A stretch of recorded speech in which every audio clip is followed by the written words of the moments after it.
remarks today are organized broadly in 4 parts. The centrality of urbanism to historic Western and Christian images of the good life, a visual introduction to the formal order of traditional cities, a brief discussion of new urbanism, and finally some thoughts about how Catholic evangelism can be promoted by more conscientious efforts by Catholics to commit ourselves to traditional urbanism. I provided an outline of my remarks because they're fairly dense and will take up most of our session, though I hope we'll have time for discussion at the end and beyond. I'm moderating another session this afternoon on the same subject, and so hope there will be sooner or later be time to answer what I hope will be a lot of questions. Urbanism is a central metaphor and theme of historic Christianity. My remarks today occur within a tradition of thinking about urbanism that goes back to Aristotle, but which for Christians has been paradigmatically articulated by St. Augustine. Aristotle wrote that the best life for individual human beings is the life of moral and intellectual excellence lived in community with others, and most particularly in a polis. This, of course, really constitutes 2 claims about the good life for human beings, one about the centrality of moral and intellectual virtue, the other about the centrality of the polis. What follows focuses upon the polis, but please do not think I'm either unaware of or minimizing the importance of the virtues. If Aristotle is the intellectual wellspring of Western thinking about cities, it was Augustine who identified most clearly the peculiar and distinctive character of the individual and corporate Christian life and vocation, which is that Christians are members of 2 cities, an earthly city and a heavenly city, the city of man and the city of God. In the Catholic view of things, the Church is a sacramental mystery that seeks to make her members over the course of a lifetime fit citizens for the city of God. And we become thus, in part, by learning to be good citizens in the city of man, and by loving the city of man with a properly ordered love, never forgetting that our first loyalty is to the heavenly city that is our origin and destiny. Aristotle wrote of the polis that it is a community of communities, quote, the highest of all, embracing all the rest, aiming at the highest good, the well-being of all its citizens, end quote. Now, at one level, a Christian might say that this is not quite right, inasmuch as the Church would be characterized as the highest of all communities, aiming at the highest good, the eternal well-being of all its citizens. But here again, Augustine offers the insightful hermeneutical key. In its life on earth, the Church is but a single member of and participant in that community of communities which is the earthly city. But with respect to her divine vocation, the Church recognizes that here she has no lasting city, but seeks the city that is to come, and not only seeks it, but represents it, and to some extent in her sacraments even embodies it. And so more than even Aristotle himself knew, the highest of all communities, embracing all the rest, aiming at the highest good, the well-being of all its citizens, the highest of all communities is indeed a city. It is the city of God, of which the Church is its earthly herald and embodied anticipation. We get the flavor of Augustine's and the Church's inclusive urban vision, and of the interesting and complex relationship between the earthly and heavenly cities in the following passage from the City of God, quoting Augustine. The heavenly city, then, while it sojourns on earth, calls citizens out of all nations and gathers together a society of pilgrims of all languages, not scrupling about diversities in the manners, laws, and institutions whereby earthly peace is secured and maintained, but recognizing that however various these are, they all tend to one and the same end of earthly peace. The heavenly city, therefore, is so far from rescinding and abolishing these diversities that it even preserves and adopts them, so long only as no hindrance to the worship of the one supreme and true God is thus introduced. Even the heavenly city, therefore, while in its state of pilgrimage, avails itself of the peace of earth, and so far as it can without injuring faith and godliness, desires and maintains a common agreement regarding the acquisition of the necessaries of life, and makes this earthly peace bear upon the peace of heaven. In its pilgrim state, the heavenly city possesses this heavenly peace by faith, and by this faith it lives righteously. When it refers to the attainment of that peace, every good action towards God and man, for the life of the city is a social life. The theme of this conference is countering the culture of death with the Evangelium Vitae, that is the ancient and ever-new gospel of Jesus Christ. Alistair McIntyre has reminded us that good narrative histories are not just about ideas and not just about actions in the world, but rather about how ideas are shaped in a social context of actions, and about how actions are the embodiment and expression of ideas. So we should perhaps not be surprised to find an intellectual and institutional crisis of architecture and urbanism that corresponds to the culture of death. This crisis has corrupted virtually all the institutions responsible for the creation of the built environment, from the profession of architecture to the institutions of architectural education, to the institutional patrons of architecture, to the organization of the construction industry, to the rule of thumb manuals of traffic engineers, to the lending policies of banks, to the legal framework represented by zoning ordinances that regulate where and how buildings get built. The name of this crisis is post-World War II suburban sprawl. And the vision of both the city of man and the city of God, of which I've spoken earlier, stands in the sharpest possible contrast with the suburban ideal that has become our dominant paradigm for the good life. There are, of course, some understandable reasons for why this paradigm has come to be. The long-term cultural trauma of the Industrial Revolution, the short-term trauma of World War II, the fact that we are biological beings grounded in the natural order, which we idealize as nature-preserved agricultural landscape and garden, the proliferation of the automobile, the modernist architectural ideology of progress, and the fact that post-war suburbia is wholly a creature of national and local governmental policies and laws that have facilitated and continue to facilitate the creation of suburban sprawl.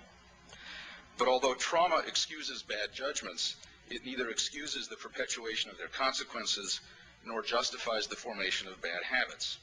And that is the premise of my talk this morning.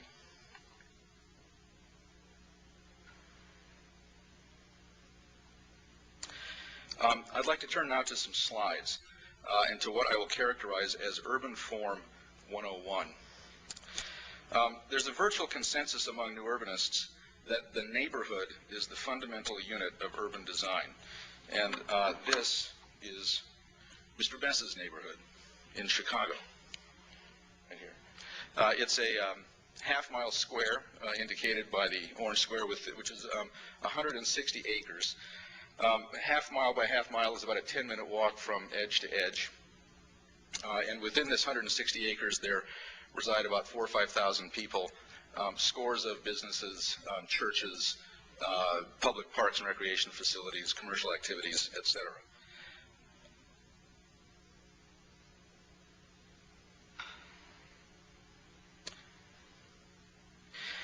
A neighborhood or two standing alone in the landscape is a village or small town with the same basic structure that I'll talk about in a minute of the urban neighborhood. A collection of neighborhoods in the landscape is a city or metropolis, and this slide on the right shows the location of Mr. Bess's neighborhood in just a portion of the city of Chicago.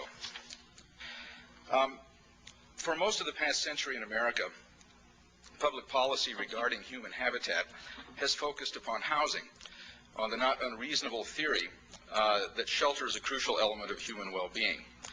But we are belatedly coming to recognize an ancient insight that housing is a necessary but insufficient measure of a good human environment. Man does not thrive by housing alone, and human beings better flourish when our housing is located in proximity to other things we do in our lives. We are recognizing, in other words, that the mixed-use walkable neighborhood ought to be a focus of both public policy and our design efforts, whether such neighborhoods are considered in isolation or in relationship to other neighborhoods. To once again make traditional urban neighborhoods, however, requires a conscientious rejection of the way we've been making human settlements for the past 57 years. So how does a traditional neighborhood differ from a post-World War II automobile suburb? Well, it's like a pizza. You know, do we have the portable mic? I thought about doing it last night and I forgot. Yes, it is.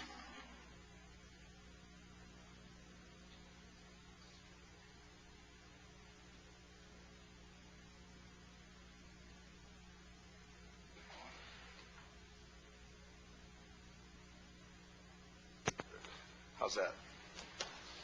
Can you hear me? Okay. Okay, so how does a traditional neighborhood differ from a post-World War II automobile suburb? It's like a pizza. Okay?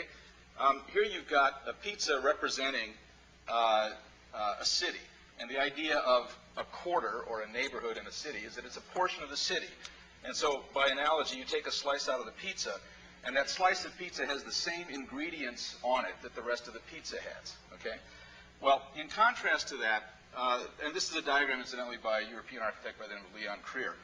He says, in contrast to that, he says the suburban, the post-war suburban sprawl analogy to that, because of the way that it separates functions by zoning.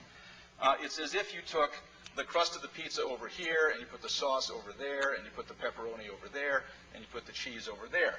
So you have all of the ingredients of the pizza, but it's not a pizza because they've all been separated from one another. And so in the same way, a suburb differs in just that way from a traditional city. Now, here are some examples of those kinds of separations. Right, here's a monofunctional zone of housing in suburbia, a residential subdivision. Here's a monofunctional zone of shopping. Here's a monofunctional zone of offices. Here's a monofunctional zone of a civic institution, in this case, a high school. And this is the sine qua non of suburban sprawl development, which is this massive network of dendritic arterial roads and feeder roads and cul-de-sacs that serves suburban sprawl. You can see it's an incredibly hostile pedestrian environment. It's all about the automobile. There are no sidewalks anywhere. There's one pedestrian right there whose life is clearly in danger. The body language says, "Save me, save me." This is an illustration, and again, these are not exaggerated. You know, I mean, this is sort of prototypical suburban development.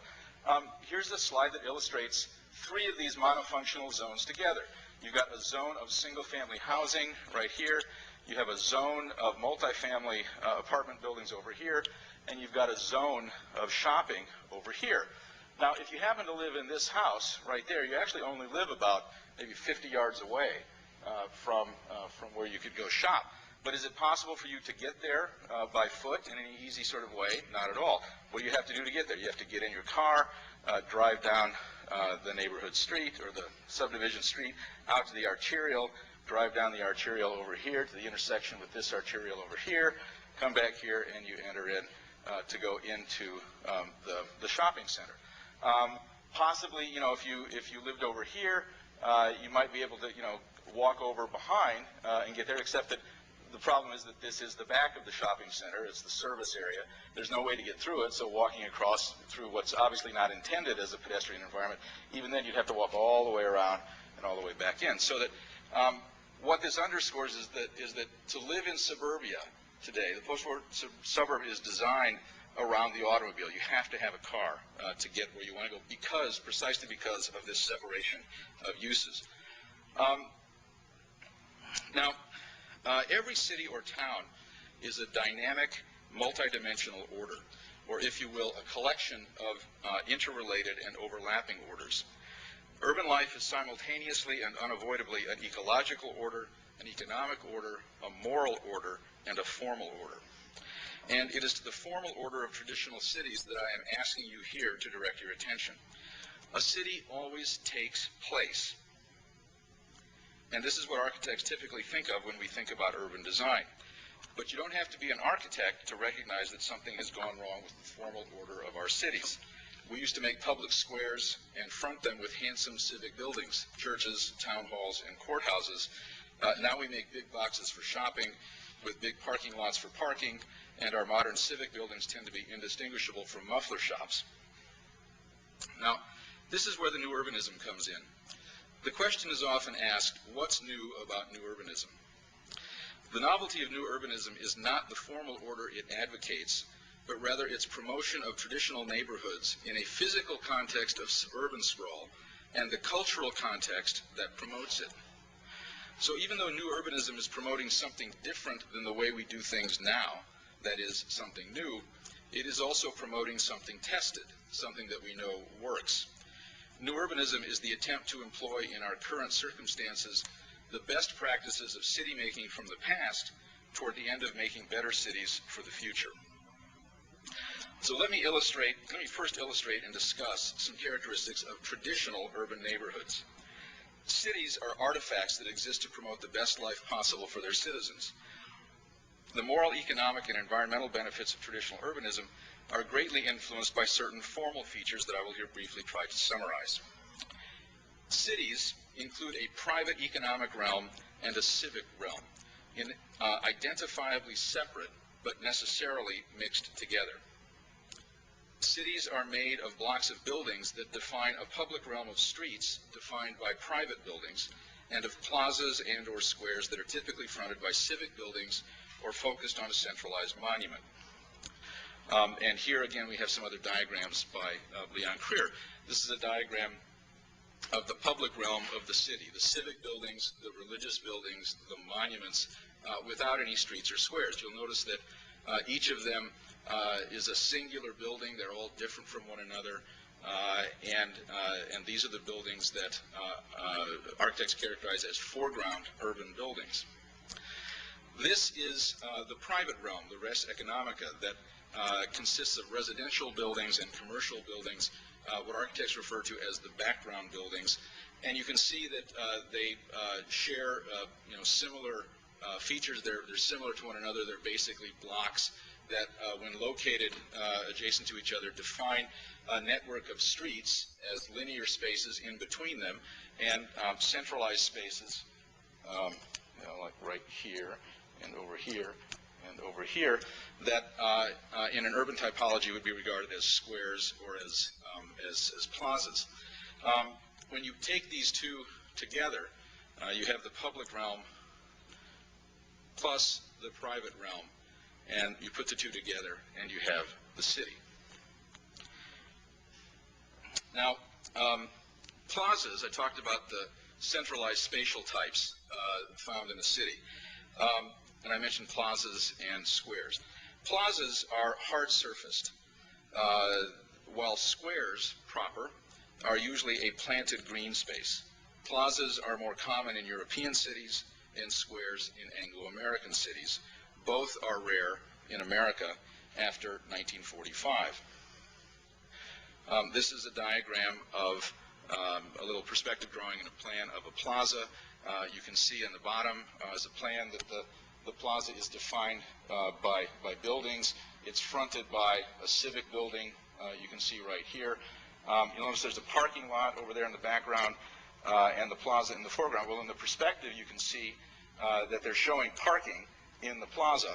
But the difference between a plaza and a parking lot is that a whole lot of other things go on in a plaza that don't go on in a parking lot. You can park cars in a plaza, but it's a typologically different thing. A parking lot is a monofunctional, single-use thing, whereas a plaza, you can do a lot of things. And a plaza is spatial in a way that a parking lot typically is not. So here's an example of a plaza in Florence, the Piazza della Repubblica. Here's an example of a plaza in the Italian hill town of Spoleto on Market Day. This is one of the most famous piazzas in the world, the Campo in Siena, photographed from the top of the bell tower, the shadow of which you can see in the slide. This is the cathedral piazza in the Italian hill town of Todi, taken from the steps of the cathedral. And you'll note that there are no cars in the piazza. Pedestrians are strolling in it. There's some bollards around the edge here that direct traffic through. This was taken in the year 2000. This photograph of the same place was taken in 1980. Before they sort of gussied it up a little for the millennium, and you can see that in fact they park cars in the piazza. But it's, again, parking cars in these spaces is something that you can do because the piazza allows it, but it's not to be confused with a single function use of a parking lot. Squares are like plazas, except, as I say, not being hard surfaced. They are planted surfaces. This is a plan view drawing of a square. You can see it occupies its own little blocks surrounded by other buildings.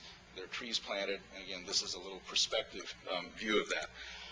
This is a square in Paris, opposite the Bibliothèque Nationale. This is a residential square in Boston. It's, I'm blanking on the name of it, but it's on Beacon Hill. Lewisburg Square in Boston, an aerial view of it. This is a ground's eye view of Lewisburg Square in Boston. And this is a public square in the wintertime, not so green, in Antwerp, in Belgium.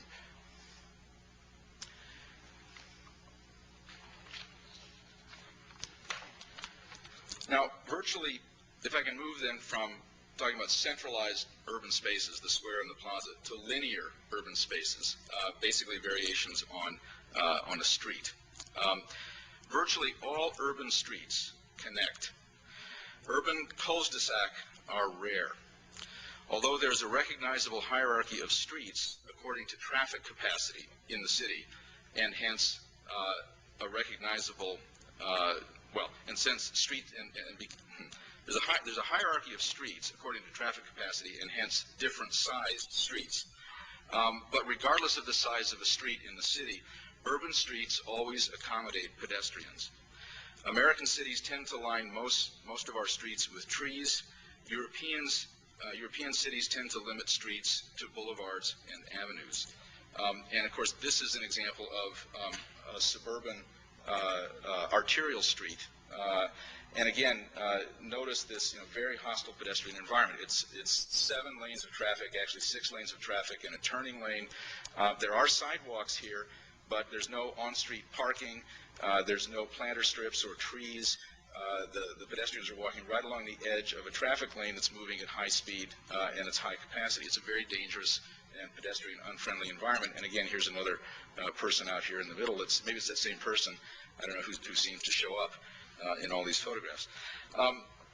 Now, primary urban streets, typically designated as boulevards or avenues, carry large volumes of traffic, but have on-street parking to protect pedestrians and wide sidewalks to accommodate not only pedestrians, but also in some places the patrons of outdoor urban cafes. Here's 4 photographs of the most famous boulevard in the world, the Champs-Élysées in Paris. And if you look at the photographs, at the images on the left, you can see that there's even more lanes of traffic than we saw in our suburban arterial.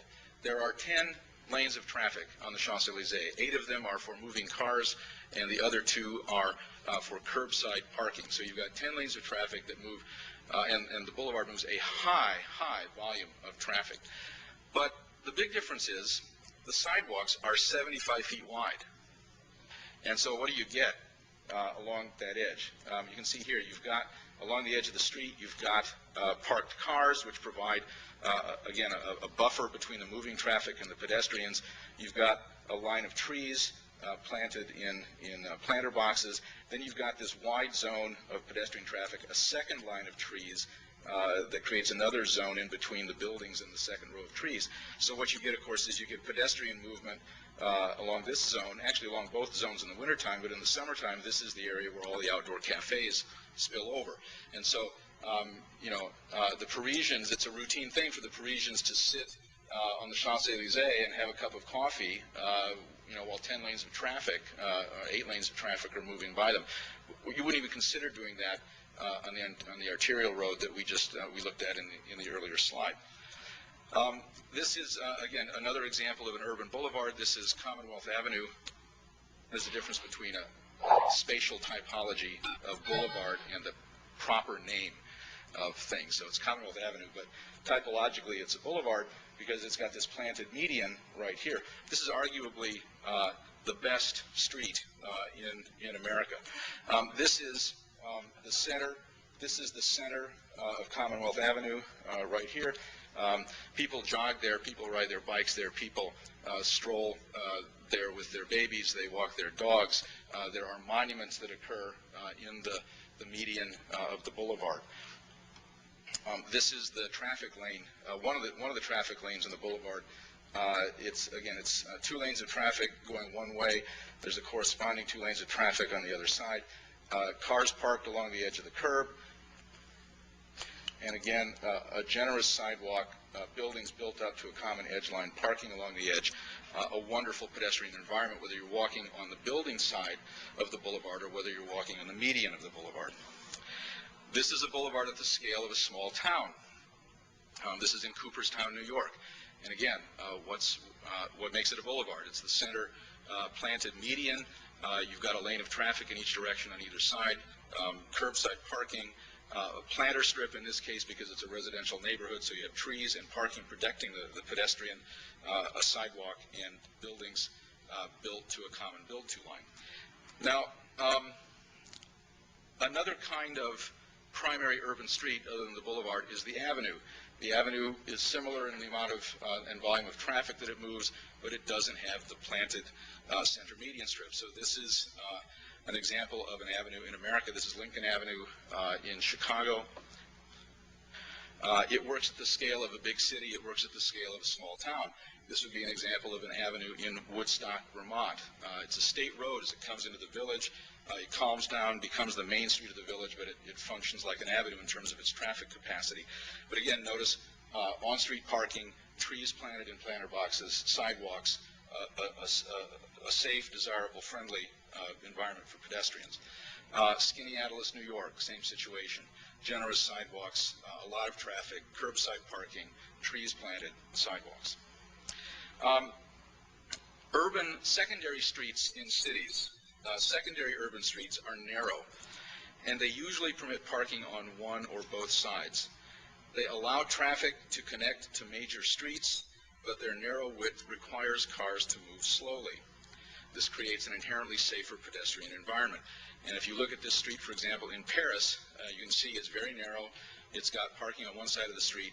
It has a very narrow sidewalk on the other side, but if you look down at the end of the photograph, you can see a lot of people actually walking in the street. And people will walk in the streets and do so comfortably because they're so narrow that the traffic has to move slowly. So as the traffic comes through, people just step aside and let the traffic come through. So again, it's an environment that works for cars, and it's an environment that works for pedestrians. This is a secondary urban street in Bruges, in Belgium. This is a secondary urban street on Beacon Hill in Boston. This is a secondary urban street in Chicago, half a block from the entrance to the bleachers at Wrigley Field, 1/2 hour after a Cubs game that was attended by nearly 40,000 people. The traffic clears out quickly, and you can see in this slide the pedestrians moving along in this safe and protected pedestrian environment. This is a secondary urban street in Nantucket. Yes, sir. Sure.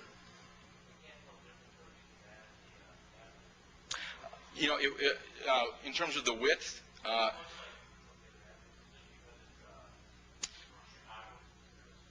well, two things. It's about as wide as, you're correct. It's about as wide as the avenues that we looked at.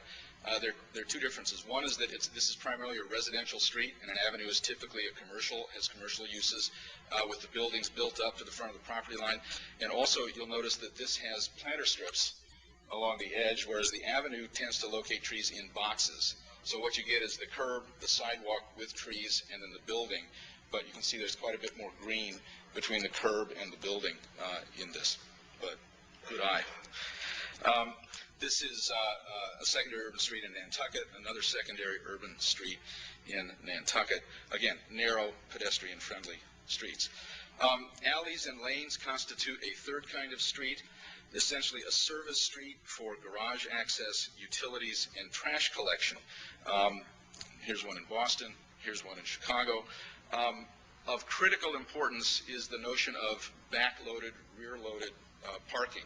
Because when you park your car in a garage off of an alley, what it means is that you're not making curb cuts in the street to get to your garage. And what it means is that you can have an uninterrupted curb so you can parallel park along the street that helps to create that friendly pedestrian environment while still allowing for you to have off-street parking on your property.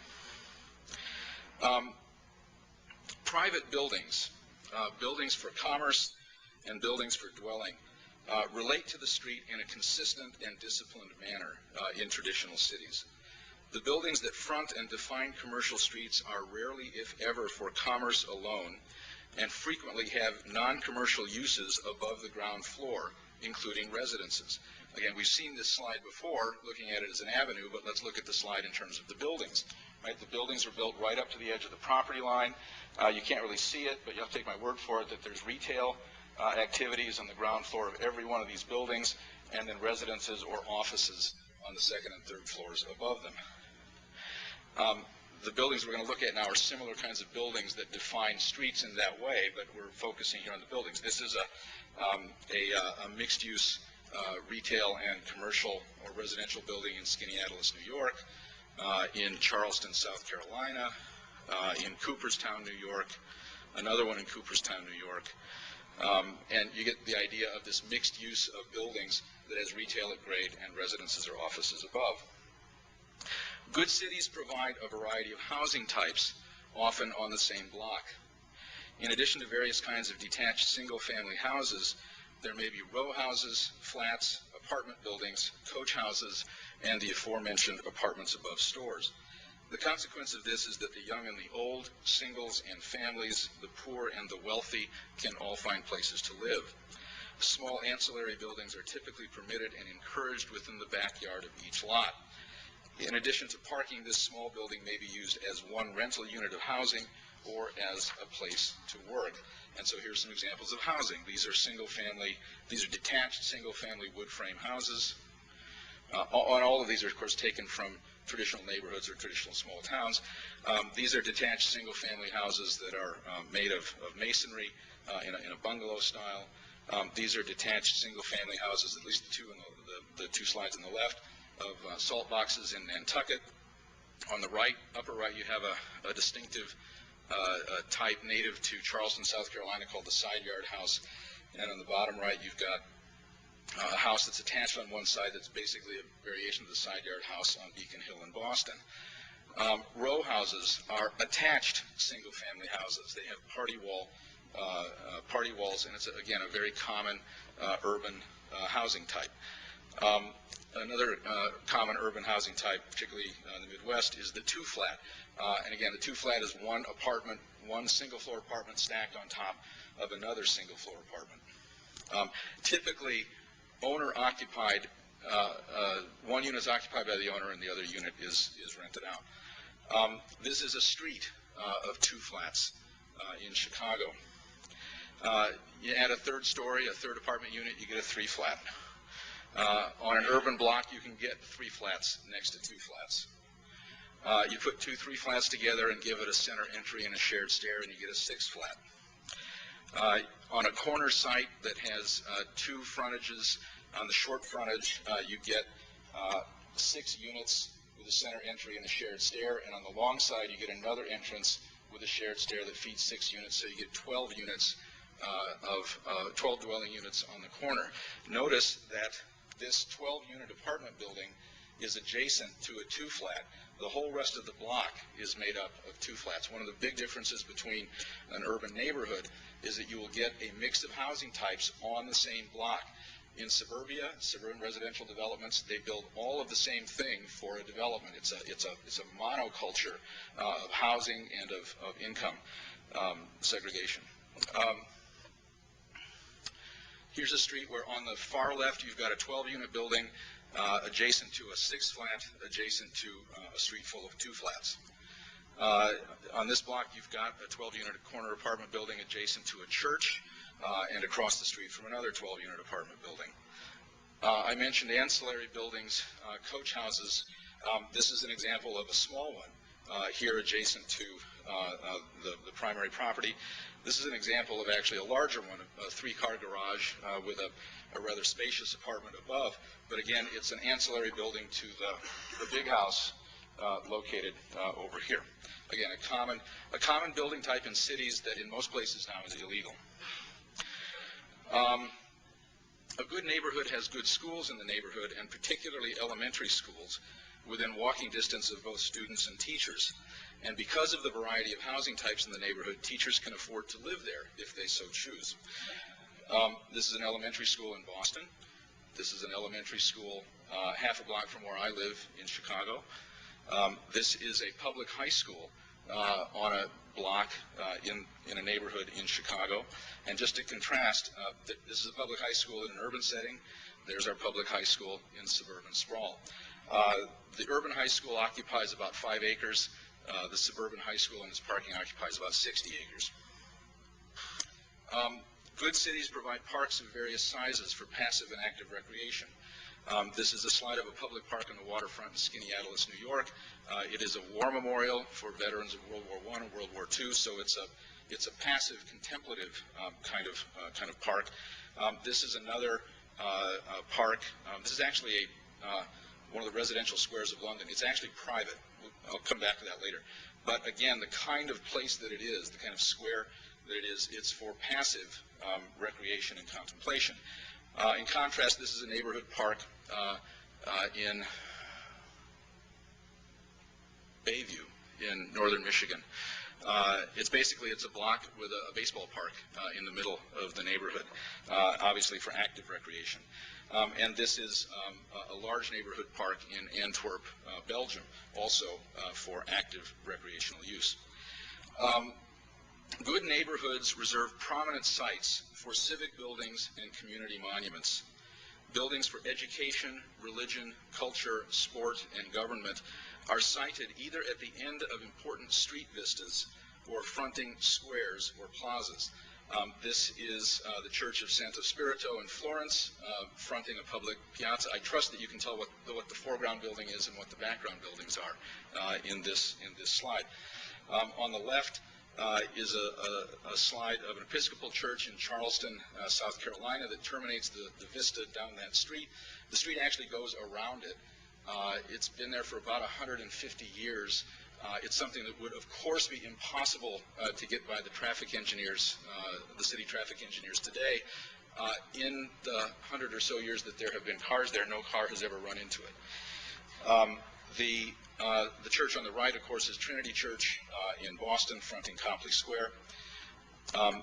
It's not just churches, though. They're obviously not the only kind of civic building. This is the Paris Opera House, terminating the Avenue Vista in Paris. This is a county courthouse that occupies its own block in Cooperstown, New York. This is a museum also in Cooperstown, New York, and a post office in Cooperstown, New York. The point is that there are civic buildings that have their own proper degree of ornamentation and monumentalization in a kind of hierarchy of building types, of civic building types, that you find in traditional urban neighborhoods and small towns. All of these civic, commercial, residential, and recreation buildings and uses are within pedestrian proximity of each other, a 5 to 10 minute walk. The most important implication of this is that persons who are too young, too old, or too infirm to drive a car remain able to live a relatively independent life in their community. The car becomes a convenience rather than a necessity. This is another Leon Creer diagram of historic city centers. I'll direct your attention to the three at the bottom from left to right: Venice, Amsterdam, and Florence. If any of you have traveled to any of these cities and are aware of these places and the richness of culture that occurs in a historic city center, they exemplify the point about the 5-minute walk from the center to the edge, the 10-minute walk from border to border. It's the measure of good urbanism. Good urbanism was made prior to the car. It had to do with the physiology of the human person and the distance that a human person will comfortably walk to get to the tasks in his daily life. So these then are some of the formal characteristics of traditional urban neighborhoods. And I can summarize our current situation by saying, on the one hand, that making neighborhoods of such quality today is as simple as looking closely at, emulating, and attempting to improve upon the most beloved cities and neighborhoods in the world. And on the other hand, that making such neighborhoods today is as hard as the fact that in most places in America it is literally illegal to build such environments. And also, to complicate matters even further, that we have lost the cultural habit of doing so. Now, so far I've been contrasting two formal paradigms of human settlement, the traditional urban neighborhood and the post-war automobile suburb. If I seem to exaggerate the point by dividing the history of human settlements into pre-1945 and post-1945 periods, I contend that this essential division is warranted precisely because it represents the temporal demarcation between walkable human settlements and those that require mechanical transportation in order to perform life's daily tasks, though I will be the first to admit that the cultural antecedents of sprawl go back much further. Be that as it may, there is now a rising tide of voices claiming that the social and cultural costs of sprawl are excessive, and sprawl itself both culturally and environmentally unsustainable. Among the most eloquent of these voices is that of the Congress for New Urbanism. The Congress for New Urbanism was founded about 10 years ago with the primary objective of promoting traditional urbanism as an alternative to sprawl development. Although its members include politicians, academics, engineers, environmentalists, journalists, developers, and stay-at-home moms, it is a movement founded by architects and urban designers whose first objection to sprawl is largely aesthetic. This sounds more elitist than it actually is, however, because new urbanists recognize on the one hand that urban aesthetics are marks of cultural character, and on the other hand that the aesthetics of sprawl are physical markers of a larger cultural condition, the problems of which go far beyond aesthetics. The new urbanists, for all our collective specialized expertise, are aspiring generalists, and new urbanism will rise or fall on the basis of its appeal to the good sense of generalists. To date, there are four primary types of new urbanist projects, all of which have as their goal the creation of low-rise, high-density, walkable, mixed-use settlements with a legible hierarchy of streets, squares, and civic buildings. These are, first of all, greenfield projects on vacant forest or farmland that would otherwise be developed as sprawl. Second would be brownfield projects on vacant land formerly used for industrial purposes. Third would be urban infill projects in which the objective is to densify an already existing town or neighborhood by building on smaller vacant parcels therein. And the fourth would be suburban redevelopment, in particular on the sites of dead shopping malls, in which the objective is to create walkable mixed-use environments that might become a local urban core for an existing suburb. Now, in order to make such projects a built reality, new urbanists typically have to change the zoning ordinances and street design regulations that effectively make traditional neighborhood design illegal. This new urbanists do by first proposing that a given area be designated as a traditional neighborhood district, or TND, to be overlaid on whatever existing zoning map currently governs the use of the site. And then, by creating for the proposed TND alternative, three related legal devices. First, a regulating plan, which is a simple and first, a regulating plan. Second, a simple and diagrammatic urban code. And third, a brief zoning ordinance written in more or less plain English. The order of these devices, regulating plan, code, ordinance, is important because the regulating plan is primarily a visual rather than a written document to which the subsequent code and ordinance are in service. I cannot emphasize too strongly this difference between new urbanist intention and methodology and those of conventional sprawl development. A new urbanist proposal for any particular piece of land is a positive vision which the accompanying code and ordinance support. In contrast, the zoning ordinances that permit and promote sprawl have been conceived largely as negative controls intended to prevent the mixing of uses and lack the definite and positive vision of new urbanist proposals.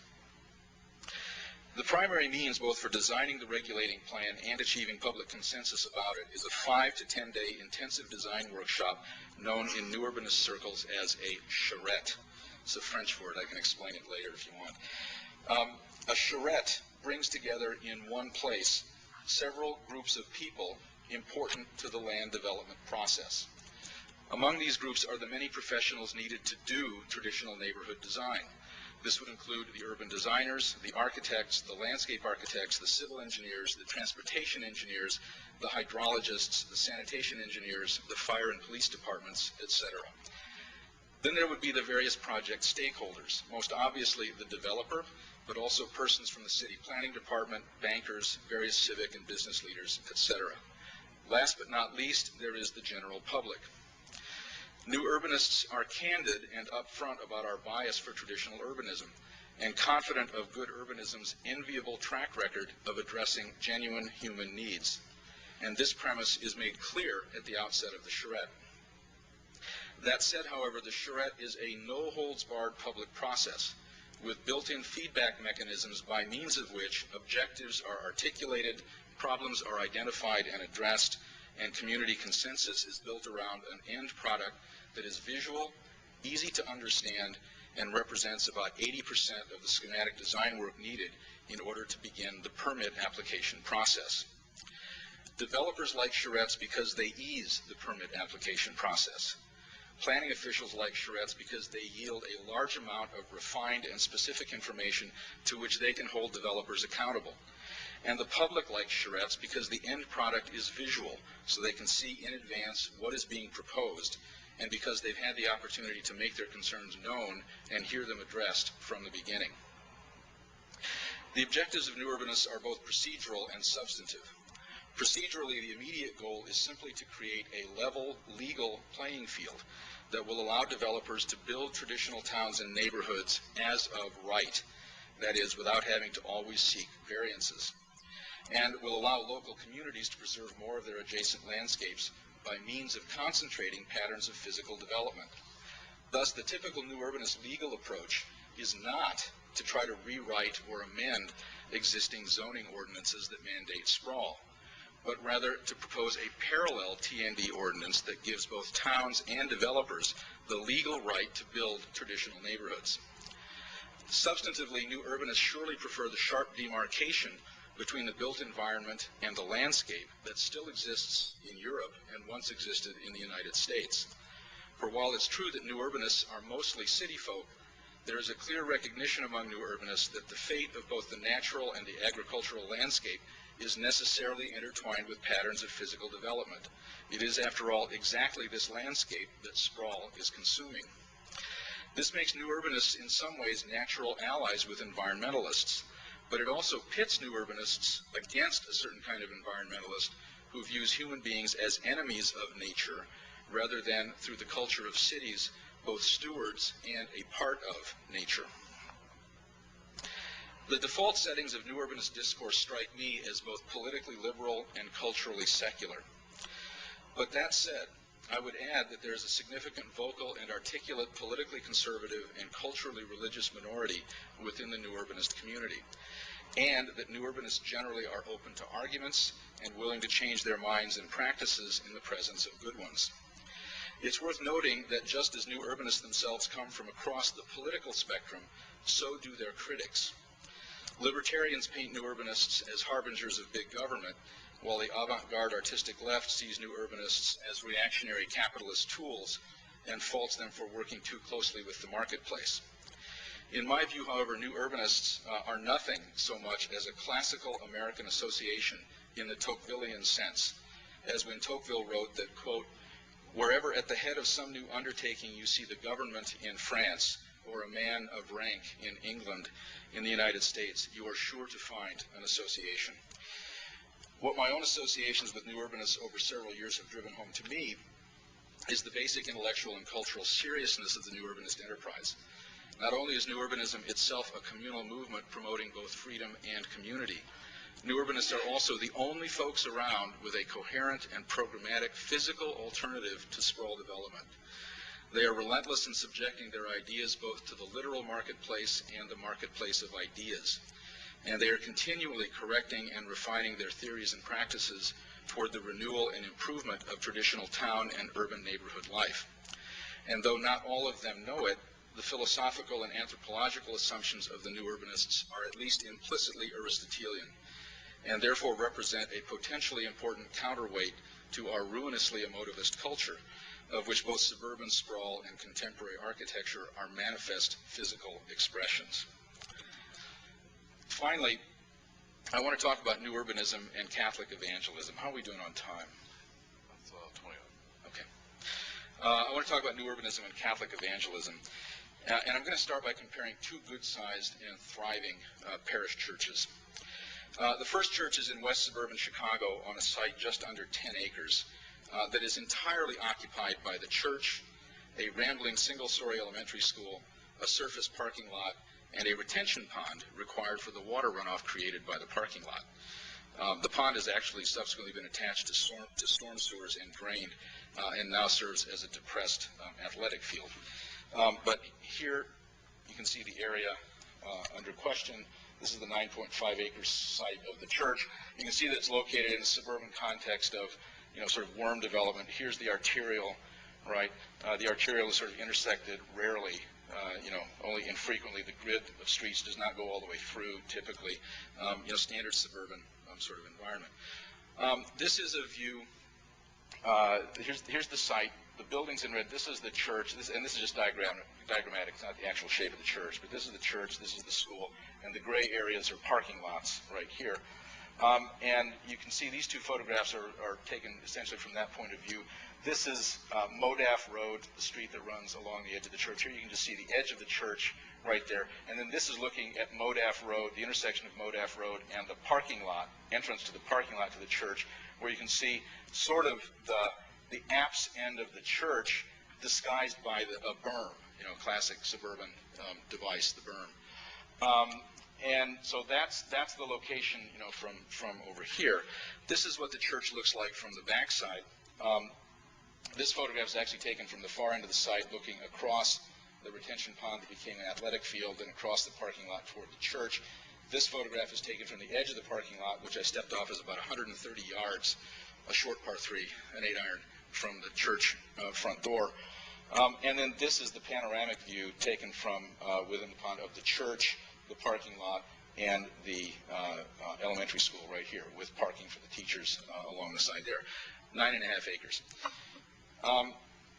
Incidentally, this arrangement is not what the architect, who I know, wanted, but it's what the client asked for. And more importantly, it's what the suburban zoning required.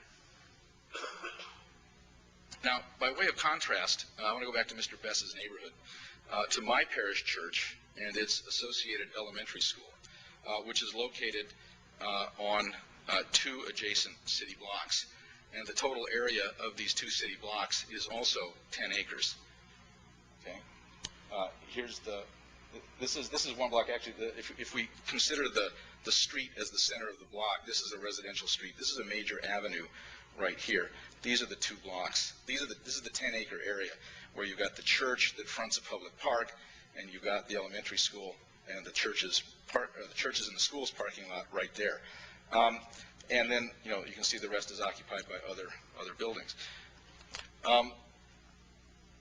So anyway, my parish church and its associated elementary school are located on 2 adjacent city blocks, and the total area of these 2 city blocks is also 10 acres.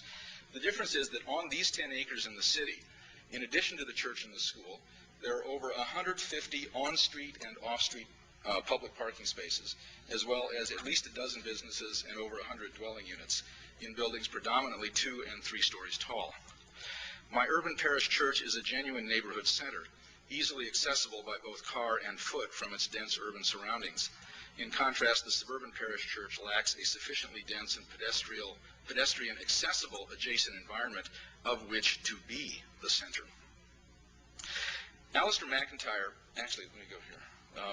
So this is the church in its plan setting. This is the church, obviously viewed from the church and the rectory on the right, viewed from the park that it fronts, and then this is the elementary school across that avenue in the adjacent block. Alistair McIntyre famously concluded After Virtue with the declaration that our culture is not waiting for Godot, but for a new and doubtless very different St. Benedict. We recognize an aesthetic and moral implication to this proposition, but there's another implication we might overlook if we're not attentive, and this implication is an evangelical implication. We've lately been reminded that Irish monks saved civilization, but we mustn't forget either that Benedictine monks of various nationalities converted Europe to Christianity. How they did so is instructive, for it was not by preaching alone, or perhaps even primarily, It was by embodying Christian faith and virtue in their lives, and not least, the physical organization of their communities. An English Cardinal Gasquet, in his 1966 preface to a new edition of St. Benedict's Rule, wrote, quote, it is undeniable that most of the nations of modern Europe were converted to the Christian faith by the influence of the mode of life known as monastic. The thousands of Benedictine abbeys which exist in Europe all testify that it was the monastic life lived by monk apostles in the midst of the people they hoped to convert, upon which their success mainly depended. History can tell us nothing of their preaching and teaching. What we know of their work is that they lived their life according to the rule, they built up other places and formed other monastic colonies, and then they died. And behold, the peoples among whom they dwelt were Christian. Now, it's worth noting that a monastery is a kind of polis, and that for several hundred years monasteries were as much of a polis as anything that Western Europe had to offer. And this too is instructive. Joseph Cardinal Ratzinger has remarked that, quote, the only really effective apologia for Christianity comes down to two arguments, namely the saints the church has produced and the art which has grown in her womb. Better witness is borne to the Lord by the splendor of holiness and art which have arisen in the community of believers than by the clever excuses which apologetics has come up with to justify the dark sides which sadly are so frequent in the church's human history, end quote. Now, if MacIntyre and the good cardinals are correct here, this represents an enormous challenge to the church today. What are some of the outlines of this challenge with respect to architecture and urbanism? One aspect of this challenge is that the church must relearn not only to be good patrons of architecture, but perhaps even before that to be good patrons of urbanism. Urbanism is the default context that allows good architecture to transcend itself, the context that gives most good architecture its pedagogical and evangelical force. Catholic church buildings have traditionally aspired to represent and anticipate the heavenly city, and have often succeeded. But heralding the city of God is only made more difficult by acquiescing in the suburb of man. Fortunately, the opportunities to be more urbane are increasing. Some of these opportunities are being provided by new urbanists, and where they are not, the Catholic Church could take a stronger role in seeking out such opportunities. Just as new urbanism is neither liberal nor conservative in its overall objectives, neither is it overtly pro or anti-religious. Nevertheless, there is an interesting convergence of intellectual, cultural, and social forces that make the encounter of new urbanists and the Catholic Church potentially fruitful. Let me mention three. First, new urbanists derive their ideas in large part from traditional cities, in which the Catholic Church and its ancillary institutions have obviously been key players in the history of Western urbanism. Second, even today, the Catholic Church builds buildings for worship, for education, for health care, and for dwelling that are potentially important components of traditional neighborhoods. And third, the Charter for the New Urbanism explicitly advocates mixed class and mixed age neighborhoods. And the Catholic Church is a transgenerational community in which membership is not primarily a function of class. So what are some possible models for how Catholics actually might engage and be engaged by the new urbanist agenda? Let me suggest three and describe one. The first is the most obvious, and though rare, it is the most common, and that is the Catholic citizen developer who, out of his or her own faith commitments, conscientiously attempts to do traditional neighborhood developments. A second model is the Catholic institution as a developer. This model is actually not uncommon, though the specific examples I know are more commonly Protestant. Its prototype is the church-based community development corporations that historically have focused on providing housing, affordable housing, but in principle could be both broader in their concerns and more sociologically and formally savvy by engaging in and promoting traditional neighborhood development. A third model is the Catholic institution that partners with developers. This is the rarest model, and the one I'd like to describe in greater detail as a potential new strategy for American Catholic churches anywhere, but especially for new Catholic suburban parish church developments. Its precedent is a variation on the development in the 17th and 18th centuries of the London residential square. This is London, the West End. Oops, more information on the bottom there than I intended. All right. Beginning in 17th century London, or beginning in the 17th century in London, which at the time was a dense but still small city congregated around the historic city of London and the city of Westminster. Beginning in the 17th century, aristocratic estate holders would contract with a developer to build on a 6 to 10 acre parcel of land a square surrounded, and it was typically a private square, surrounded by housing, and in a few cases fronted by a parish church. They'd be partners. The aristocrat would retain ownership of the land, would get a house out of it. There'd be an aristocrat's house that would be the head of it. And there'd be a whole lot of other terrace housing or row housing, what the English call terrace housing, all organized around this private square, because it was only, they call them key squares in London today because you can't get into the square unless you live in one of the houses and you're given a key. That's accidental to the discussion. Anyway, this happened about what was then the outskirts of London for a period of about 200 years. Small residential square developments, some 350 to 400 of them, proliferated over the landscape. Eventually housing filled in between the squares. And what you eventually ended up with was modern-day London, a large city noteworthy for its many beautiful, albeit casually distributed, residential squares. Now let's take a look at this for a second. If you can see, these are obviously large public parks. These were all on estates that were owned by the Crown, and that were eventually donated by the Crown and became large public parks along the scale of Central Park in Manhattan or Prospect Park in Brooklyn. But if you look throughout, you see all these little green areas here and over here and throughout and down in here. And these are the residential squares that I was talking about. Like I say, in this period of 200 years, there were between 350 and 400 of these residential squares that were built.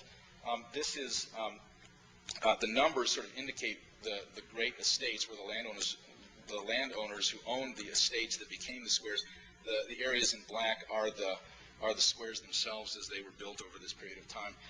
And this just shows the squares. And again, you can see how they're organized or distributed over this west end of London. This is, of course, the historic city of London. This is Westminster down here. And you can see how London grew by the accumulation of these 6 to 10 acre residential square development projects that then over time infilled, and you got the big city that London is today. Now, there's another model. Oh, well, here, we'll look at this. This was the first of them. This is Covent Garden Piazza, which is the first residential square built in London. You can see it's got the row houses around it. This isn't quite what it looks like today, of course. Here's St. Paul's Church that was actually built in front of the square. It wasn't a green square, though. It was actually a piazza. It was called Covent Garden Piazza. There's an aerial view of it. This is the more typical London residential square. This is Bedford Square. And again, you can see the terrace housing that was built around it and the key square. And this is what it looks like from ground level today. Now, there's another model, maybe even more appropriate, Savannah, Georgia, which is a more regularized but no less beautiful contemporaneous colonial version on just that pattern of development, except that the squares in Savannah, which, as I say, took place in exactly the same period of time that the London residential squares were developing, the squares in Savannah are public squares, and they are fronted typically by public buildings, including many churches, as you can see. Well, here's this sort of 1856 view of Savannah with a monument in the center and fronted by religious buildings, and there are 23 of these squares that occur regularly throughout the city.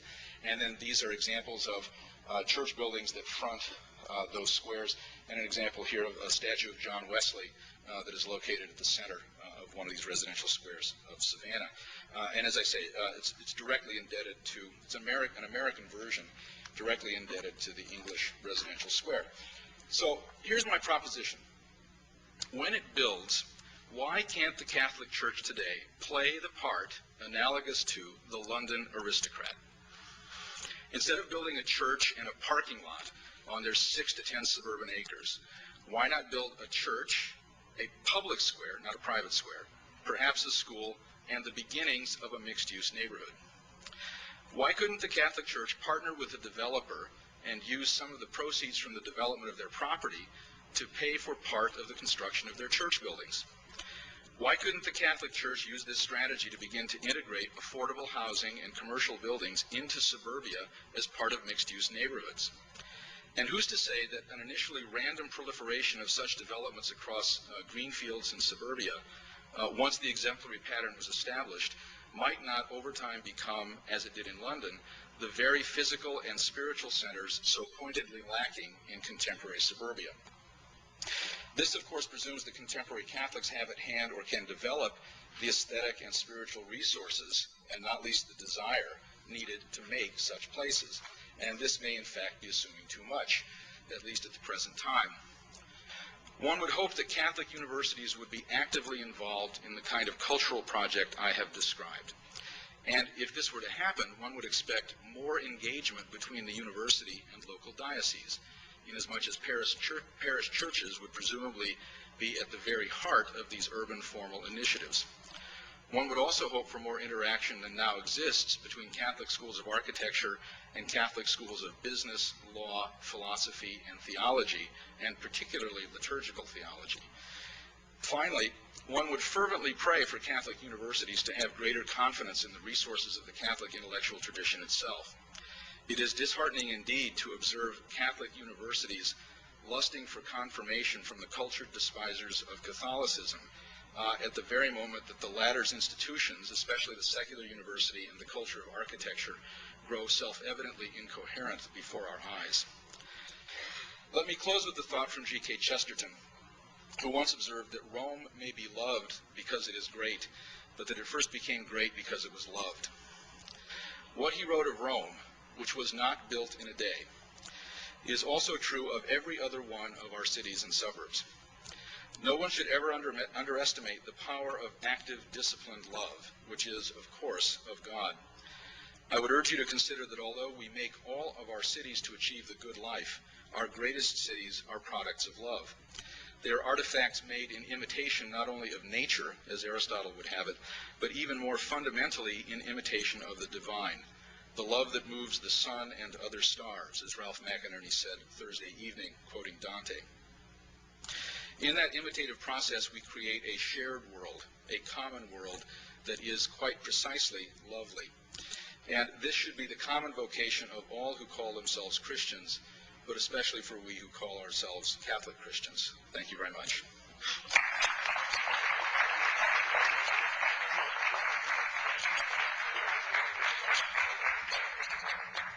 We have a question? Yeah, we do. Okay. I have one question.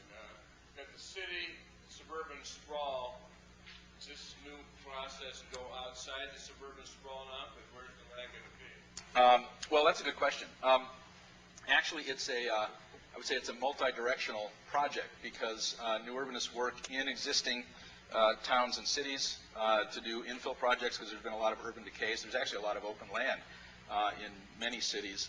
I would say that it is also a strategy for developing greenfield sites, and New Urbanists get criticized for that, which I think they could be rightly criticized for that if they were ignoring, working in existing urban contexts. But the New Urbanist argument for developing on the greenfield sites is that development is going to occur on those sites anyway. And so the argument is that it's better to take a 160-acre parcel and instead of putting 160 single-family buildings on 1-acre minimum lots, basically making it a subdivision, it would be better to build 200, say, units of housing on 60 acres and leave 100 acres in open reserve for recreational use or in agricultural use. The reason why this is appealing to developers is because it actually amounts to a proposal to upzone the property instead of downzone the property. And so you can actually build more units on these parcels of land if you build them densely than would be permitted by current existing zoning ordinances. So I'd say that it's a it's a strategy that's employed in different areas. The difficulty with developing in suburbia, with sort of re-urbanizing suburbia, is that you have a pattern, an existing pattern in suburbia. You have existing infrastructural patterns that make it, and well, infrastructural patterns in the form of arterial roads and feeder roads and cul-de-sacs and that these have all been parceled out and are in private ownership. And so it's very difficult to accumulate the land that is needed in order to connect these things. And so New Urbanist efforts in suburbia have typically been limited to the sites of dead shopping malls, where you have shopping malls, and I think at any given moment, there, like 20% of all the shopping malls in the U.S. are dead or are not in use. And the reason why you can do that is because it's a large parcel of land that's has a single owner, and so you can purchase that land, knock it down, and sort of create a new urbanist development that hopefully would become a kind of center to the suburb. But it's very difficult to develop in suburbia because of the existing infrastructural patterns that are there. Just before we take any more questions, I know that there's a luncheon that follows, and so if anyone has to leave, please do so. But I think we can stay as long as Professor Bess I'll stay. well. I'm willing to stay, but if you have to go, feel free. I did want to give those who need to leave the opportunity to do so before. Okay.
You know, you're asking a question that I certainly don't have the answer to.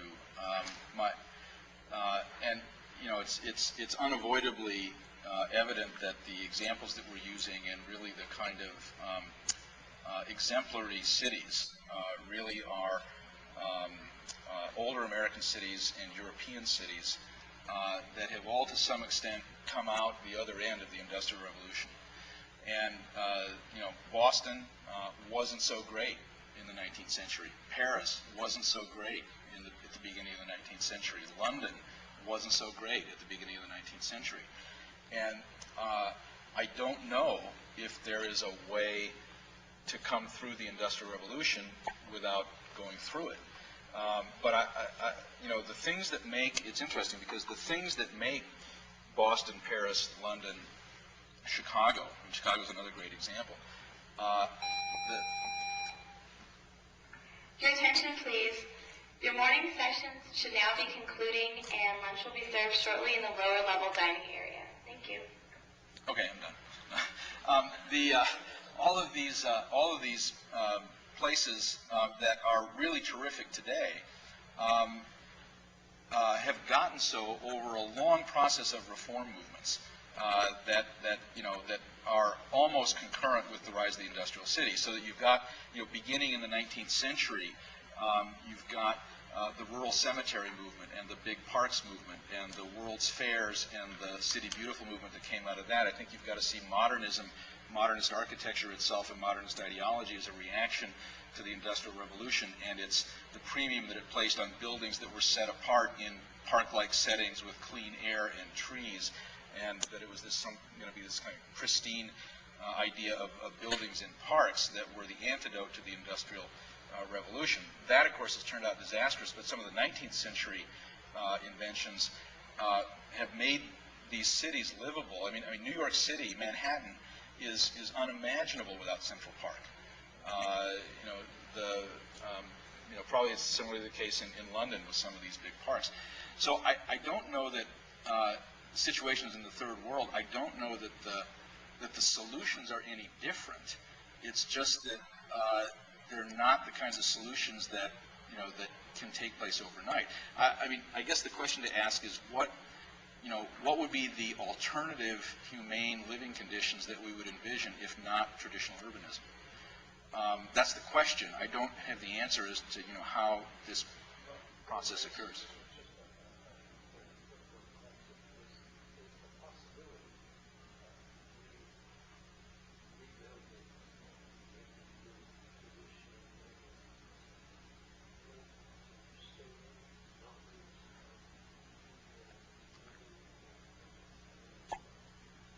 I'm sure that it is at a certain point.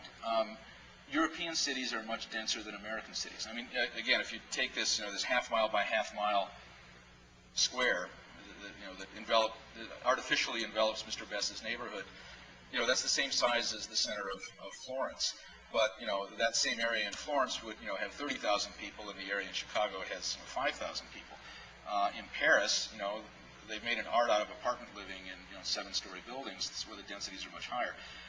How much higher can you get without it, taxing the infrastructure impossibly? I don't know, but certainly denser than what we're building in suburbia.